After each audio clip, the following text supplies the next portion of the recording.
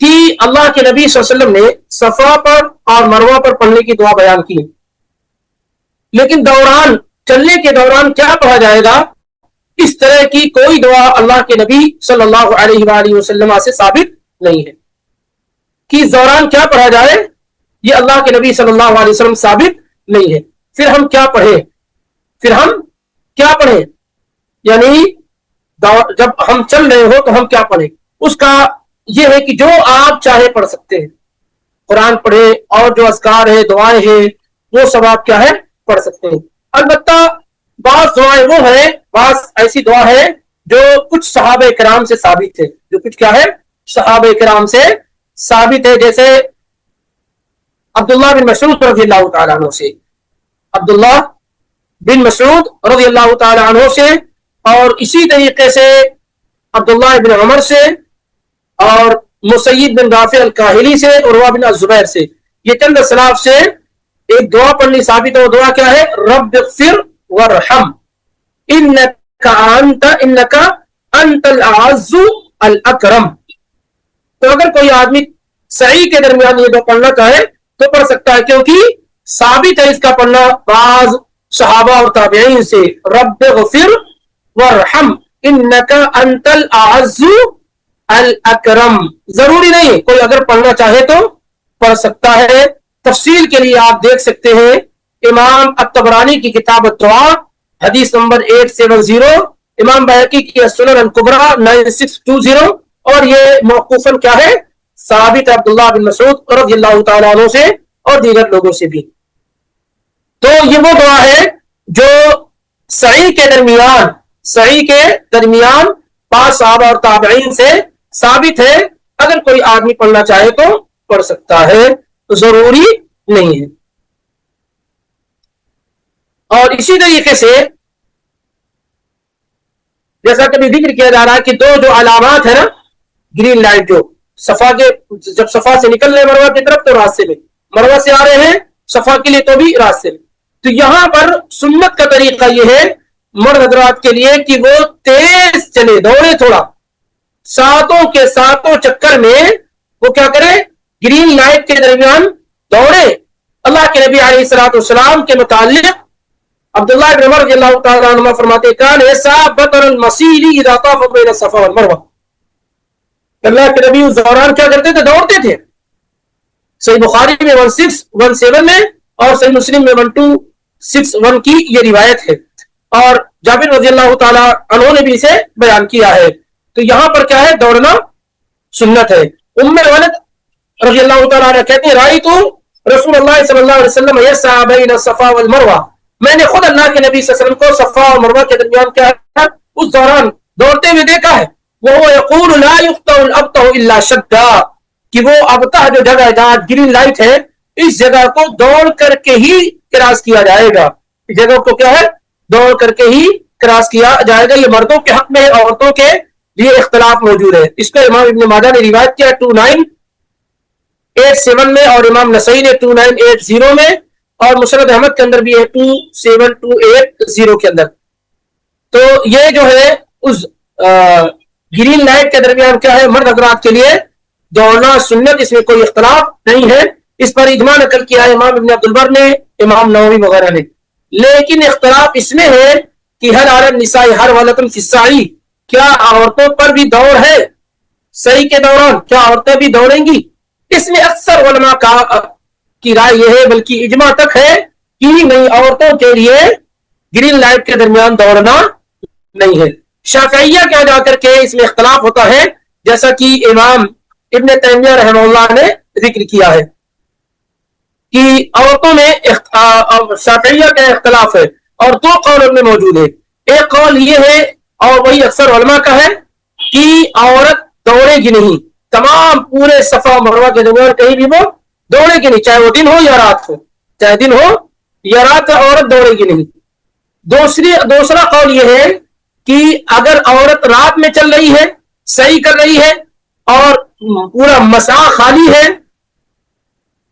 کوئی اجنبی مرد نہیں ہے، استحب رہا السعی فی موضع السعی کالرجل، تو اس کے لیے اس جگہ جہاں مرد دوڑتے ہیں، عورت کا دوڑنا بھی کیا ہے؟ مستحب ہے۔ گویا کہ اصل یہ کہ عورت کے لیے دوڑنا نہیں ہے. کب کچھ علماء نے کہا ہے کہ جب عورت رات میں طواف کر رہی ہو, صحیح کر رہی ہو, اور بالکل مساح خالی ہو, کوئی اور نہ ہو, اجنبی نہ ہو, تو عورت اسی جگہ پر جہاں دو گرین لائٹ ہے وہاں عورت دوڑ سکتی ہے جیسے مرد دوڑتا ہے. شیخ البانی رحمہ اللہ نے اس قول کو اقرب کہا ہے کہ یہ قول زیادہ درست اور صحیح ہے کہ اگر حالات عورت کے حق میں ہو اور ان کے سطر وغیرہ کا کوئی مسئلہ نہ ہو, اجنبی لوگ نہ ہو, تو عورت کیا ہے مردوں کی طرح دوڑے گی, کیونکہ حاضر علیہ الصلوۃ والسلام دوڑی تھی. حاضر علیہ الصلوۃ والسلام کیا ہے وہاں دوڑی تھی. لیکن ظاہر ہے اس طرح کے مواقع مل پانا یہ آسان نہیں ہے, لیکن اگر مل جائے تو اس کیا ہے اس کا اہتمام کیا ہے کرنا چاہیے. اب آپ جب آپ مروہ پہ پہنچے, صفا آپ کا مکمل ہو گیا, آپ مروہ پہ پہنچے, تو مروہ پہ پہنچنے کے بعد وہی کچھ کریں جو آپ نے صفا پہ کیا تھا, لیکن آپ کیا نہیں کریں گے, آیت نہیں پڑھیں گے, ان الصفا والمروہ من شعائر اللہ, یہ نہیں پڑھیں گے. ابدأ بما بدا اللہ بہ, یہ نہیں پڑھیں گے. کیا پڑھیں گے, اللہ اکبر اللہ اکبر اللہ اکبر, لا الہ الا اللہ وحدہ لا شریک لہ لہ الملک ولہ الحمد وهو على كل شيء قدير, لا الہ الا اللہ وحدہ انجز وعدہ ونصر عبدہ وہزم الاحزاب وحدہ. 3 مرتبہ پڑھیں گے. ایک مرتبہ پڑھنے کے بعد جو دعا آپ میسر ہو آپ کر لیں, پھر اس کے بعد پھر دوسری مرتبہ اسے پڑھیں, پھر جو دعا میسر ہو پڑھ لیں, پھر تیسری مرتبہ اس دعا کو پڑھیں اور آگے آپ بڑھ جائیں. پھر آپ جب آگے بڑھ رہے ہیں گرین لائٹ آپ کو نظر آ رہی, وہی سارے اصول اور ضابطے آپ کو فالو کرنے جو آپ کو آپ کے سامنے ذکر کیے گئے بتائے گئے. صفا سے مروہ 1 چکر اور مروہ سے صفا 2 چکر. ہر چکر میں یہ دعا پڑھنی کیا ہے مشروع ہے. صفا پہ بھی اور مروہ پہ بھی ہاتھ اٹھا کر کے, یہ وہ جگہ ہے جہاں پر دعائیں قبول ہوتی ہیں. اس طرح کی جگہ آپ کو نہیں ملے گی. آتا ہے کچھ جگہ کچھ وقت ہوتے ہیں جس میں دعائیں قبول ہوتی ہیں, کچھ جگہیں ہوتی ہیں جہاں پر کیا ہے دعائیں قبول ہوتی ہیں. تو یہ وہ جگہ ہے جہاں پر دعا کیا ہے قبول کی جاتی ہے. اس لیے صفا اور مروہ پر دعا کرنے کا موقع اگر ملے تو اس میں کوتاہی اور کمی نہیں کرنی چاہیے. تو صفا پہ آپ کا شروع ہوگا اور مروہ پہ جا کر کے کیا ہے ختم ہو جائے گا, مروہ پہ جا کر کے ختم ہو جائے گا. اگر کوئی آدمی یہ 7 چکر لگے گا, اگر کوئی آدمی مروہ سے شروع کر دیا ہے تو وہ والا مروہ سے صفا آیا, صفا سے پھر مروہ آیا, تو ایسی صورت میں مروہ سے جو صفا ہے اس کو چھوڑ دے گا, باقی جو ہے چکر شمار کیا جائے گا, باقی چکر کیا ہے شمار کیا جائے گا. اور یہ 7 چکر لگانا ضروری ہے. اب ایک سوال یہ پیدا ہوتا ہے کہ سعی کیسے کرنا چاہیے, سعی کیسے کرنا چاہیے, سواری پہ سوار ہو کر کے یا پیدل چل کر کے. تو ظاہر ہے کہ سعی انسان کو پیدل ہی کرنا چاہیے. اللہ کے نبی صلی اللہ علیہ وآلہ وسلم نے اسی کو پسند فرمایا ہے. اللہ کے نبی صلی اللہ علیہ وسلم نے اسی کو پسند فرمایا ہے کہ سعی کو کیا کیا جائے, پیدل کیا جائے, جیسا کہ ابو نعیم وغیرہ نے اس کو روایت کیا ہے. اور صحیح مسلم میں بھی ہے والمشی والسعی افضل, اللہ کے نبی صلی اللہ علیہ وسلم نے کیا کہا, والمشی والسعی افضل, کہ چلنا یہ کیا ہے افضل اور بہتر ہے. 1264 کی روایت ہے صحیح مسلم کے اندر. تو چلنا افضل ہے, لیکن اگر کسی انسان کے ساتھ کوئی عذر ہو, چلنے میں پریشانی ہو رہی ہو, یا کوئی تکلیف ہو, یا بیماری لائق ہو, یا عورت ہو اس کے ساتھ بچے ہیں چھوٹے اس کو لے کر چلنا پڑ رہا ہو, تو ایسی تمام صورتحال میں کیا ہے سواری کا استعمال بغیر کسی کراہت کے کیا جا سکتا ہے. اگر کسی آدمی کے پاس عذر ہو تو کیا جا سکتا. اللہ کے نبی صلی اللہ علیہ وسلم نے طواف اور سعی دونوں کے دونوں اپنی اونٹنی پر کیا تھا. اس کی وجہ یہ تھی تاکہ آپ بلندی پر ہوں, لوگ آپ کو دیکھ کر کے حج کا طریقہ فالو کریں, اور جیسا آپ حج کر رہے ہو ویسا آپ حج ادا کر لے جائیں. جہاں تک معاملہ عذر کے ساتھ, اس کے علاوہ بھی ام سلمہ رضی اللہ تعالیٰ عنہ کو تکلیف تھی, تو انہوں نے اللہ کے نبی علیہ الصلوۃ والسلام سے اس بارے میں پوچھا, تو آپ صلی اللہ علیہ وسلم نے کہا طوفی من وراء الناس وانت راکبہ, تم اپنی سواری پہ سوار ہو کر کے پیچھے سے طواف کیا ہے کر, لوگوں کے پیچھے سے طواف کر لو. تو اگر کسی کے ساتھ عذر ہو تو وہ سواری پر سوار ہو کر کے طواف کر سکتا ہے, اس میں کوئی حرج نہیں ہے. لیکن اختلاف اس میں ہے کہ تھکاوٹ بھی اس میں عذر آئے گا شیخ؟ جی تھکاوٹ بھی عذر آئے گا اس میں، یا وہ صحیح عذر نہیں رہے گا؟ یہ آدمی تھکا ہوا نہیں چل سکتا تو عذر ہو گیا نا. آدمی تھکا ہوا ہے نہیں چل سکتا ہے تو عذر ہو گیا وہ، سمجھ رہے ہیں. لیکن جس کے ساتھ کوئی معاملہ نہیں، آسانی کے ساتھ وہ چل سکتا ہے وہ چلے. مثال کے طور پر کسی کے پیر میں تکلیف ہو گئی ہے، یا حج کے دوران اس وقت بہت بھیڑ رہتی ہے، طواف اس نے کسی طرح پیدل تو چل کر لیا ہے لیکن صحیح کرنے کی اس میں ہمت نہیں ہے، تھک گیا ہے، بالکل ٹائر ہو چکا ہے، تو ایسی صورتحال میں وہ صحیح سواری پہ سوار ہو کے کر سکتا ہے.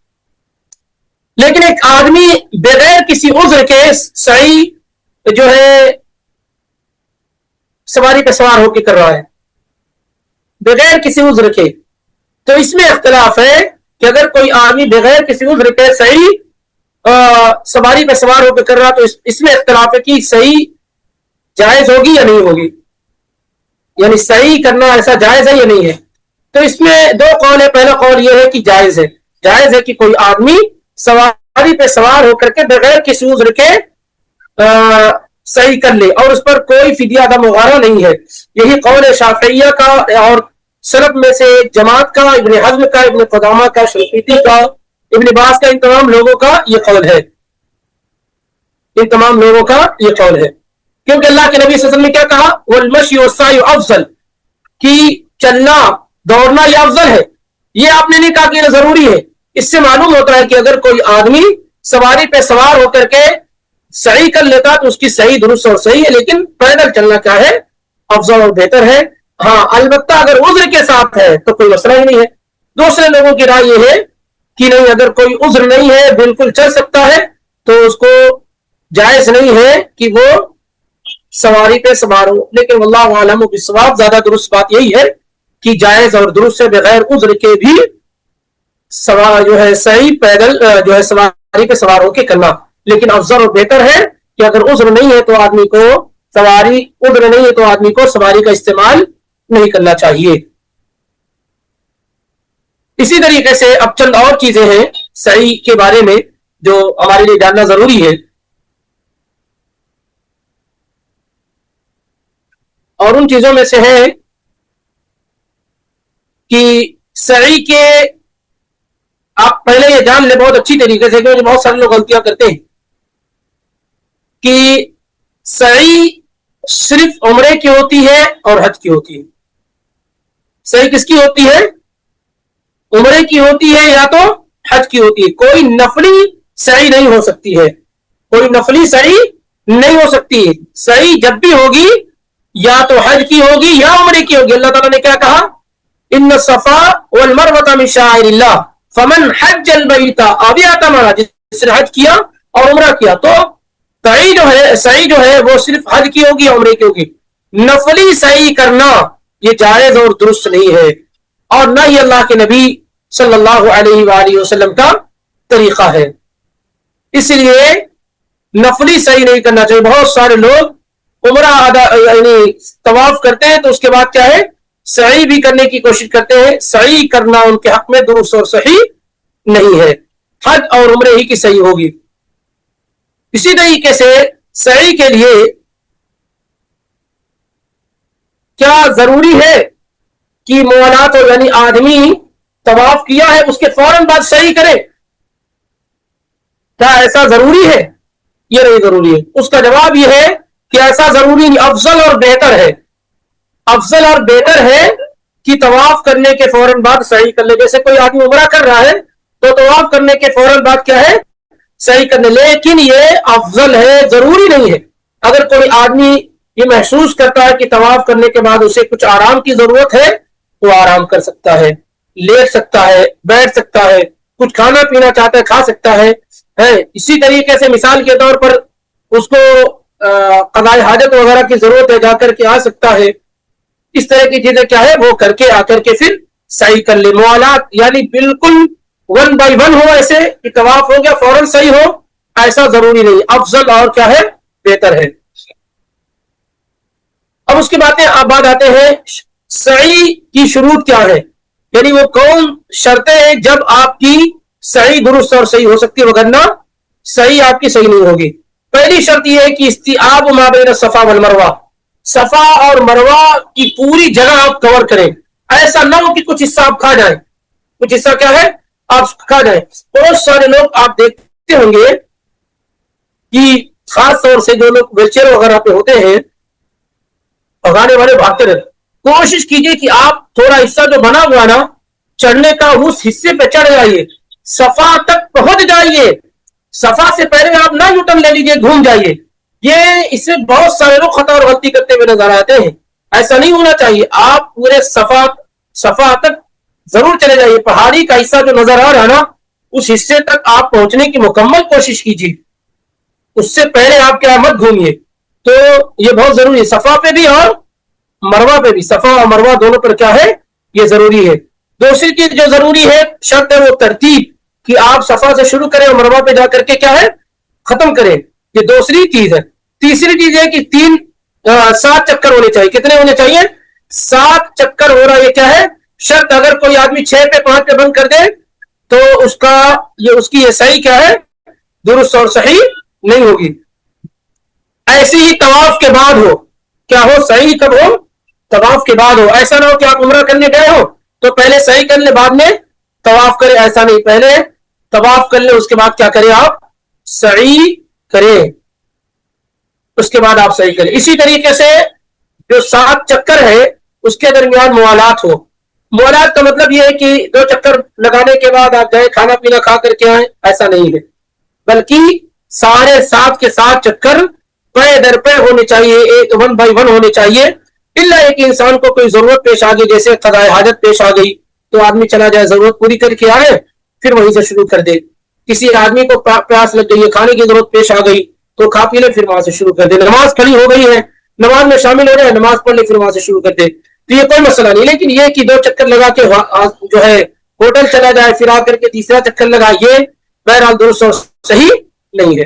لیکن ضرورت کے وقت اگر انقطاع ہو رہا ہے، ڈسکنیکشن ہو رہا ہے تو یہ جائز اور درست سے کوئی مسئلہ نہیں ہوگا. اسی طریقے سے کچھ چیزیں ایسی ہیں جو سعی میں ضروری نہیں، شرط نہیں ہے. یعنی شرط نہیں ہے. کیا شرط نہیں ہے؟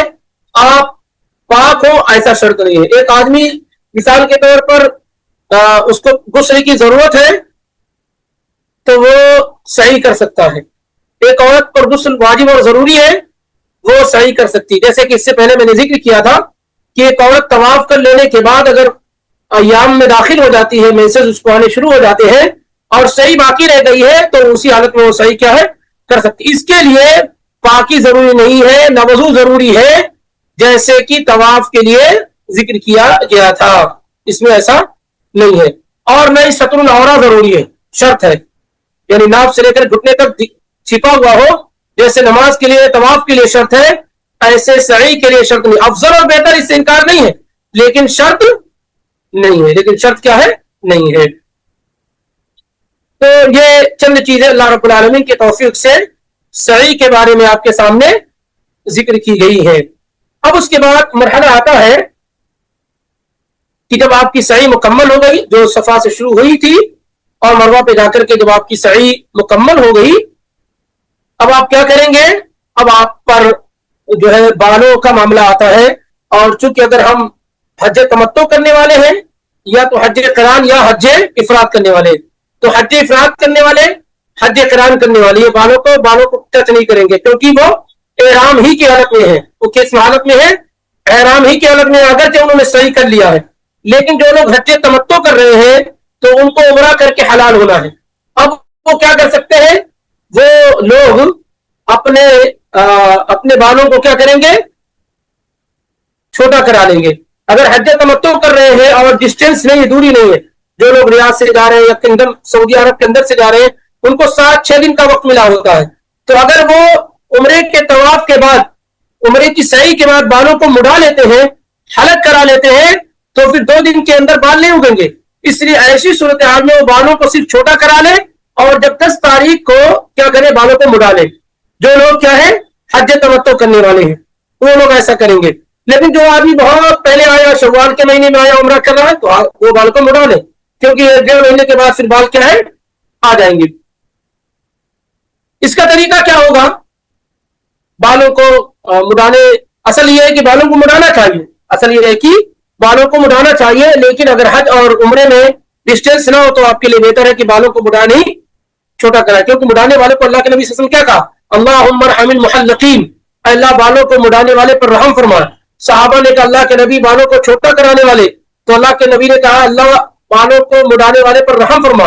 پھر صحابی نے کہا چھوٹا کرانے والے، پھر اللہ کے نبی نے کہا کہ اللہ بالوں کو مڑانے والے پر رحم فرما۔ پھر صحابی رسول نے کہا کہ چھوٹا کرانے والے، تو چوتھی مرتبہ آپ نے کہا والمقصرین، اللہ بالوں کو چھوٹا کرانے والے پر بھی کیا ہے؟ رحم فرما۔ یہ حدیث صحیح بخاری میں 1727 کے اندر کیا ہے؟ موجود ہے، 1727 کے اندر یہ حدیث موجود ہے، اور مسلم میں آپ دیکھیں گے تو 1301 کے اندر موجود ہے، 1301 کے اندر موجود ہے۔ اور جب بالوں کو مڑا رہے ہو یا چھوٹا کرا رہے ہو تو سنت یہ ہے کہ دائیں جانب سے شروع کریں، جیسا کہ صحیح مسلم وغیرہ میں انس بن مالک رضی اللہ تعالیٰ عنہ سے مروی ہے۔ بہت سارے لوگ سمجھتے نہیں جیسے چاہے بال کٹانے، ٹھیک ہے، لیکن سنت کا طریقہ یہ کہ بال مڑا رہے ہو یا چھوٹا کرا رہے ہو تو پہلے آپ دائیں طرف کریں، اس کے بعد کیا ہے؟ بائیں طرف کریں۔ عورتوں کے متعلق کیا ہے؟ حلق کرنا، بالوں کو مڑانا صرف مردوں کے حق میں ہے، عورتوں کے لیے صرف تقصیر ہے، بالوں کو چھوٹا کرانا ہے۔ عبداللہ بن عباس رضی اللہ تعالیٰ عنہ کی روایت ہے سنن ابو داؤد میں 1984 کے اندر، لیس علی النساء حلق، عورتوں کو بال مڑانا نہیں ہے، انما علی النساء التقصیر، عورتوں پر صرف بال کو چھوٹا کرانا ہے۔ تو عورت بال کیسے چھوٹا کرے گی؟ اگر وہ حج تمتع کر رہی ہو، اگر عمرہ سے فارغ ہو رہی ہو، یا 10 ذی الحجہ کو، ہر صورت میں کیا کرے گی؟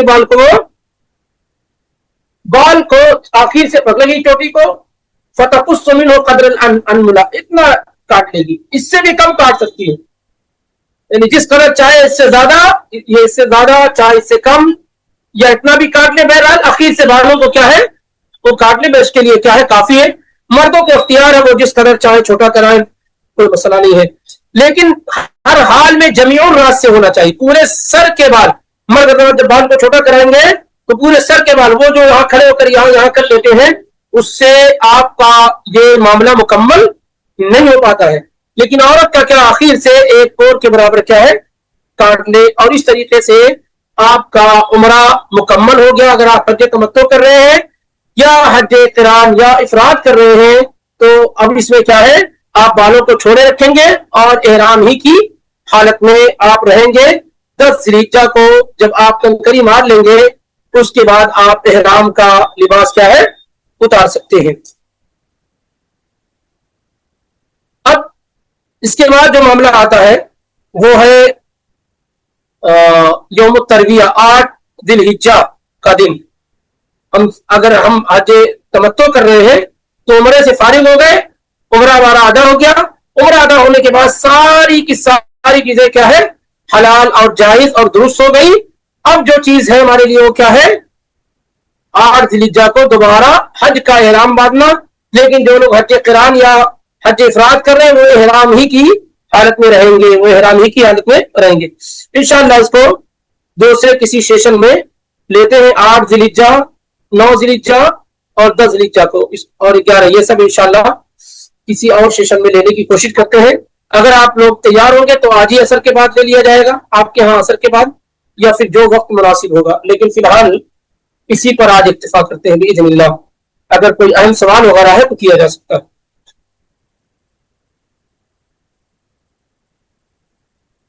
السلام علیکم ورحمۃ اللہ۔ شیخ عصر کے بعد کیا ٹائم سے رہے گا؟ اگر آپ کی عصر ہے، آپ عصر کی نماز پڑھ کے آئیں، کتنے بجے اس وقت عصر کی نماز ختم ہو رہی ہے آپ کے پاس؟ 4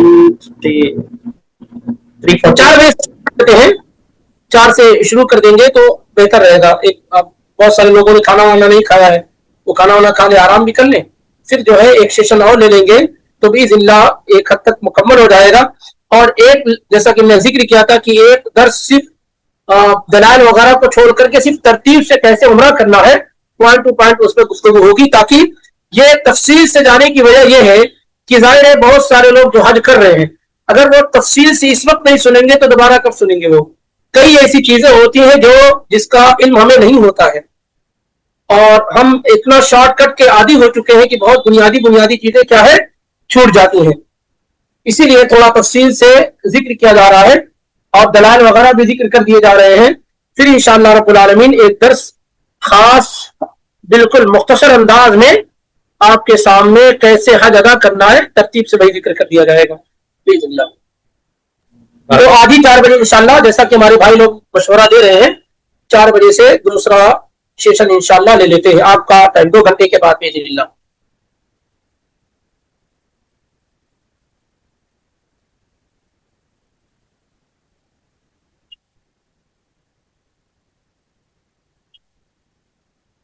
ٹھیک ہے پھر ملاقات کریں انشاءاللہ عصر کے بعد. چلیے سبحانک اللہم و بحمدک اشہد ان لا الہ الا انت استغفرک و اتوب الیک. السلام علیکم ورحمۃ اللہ وبرکاتہ. السلام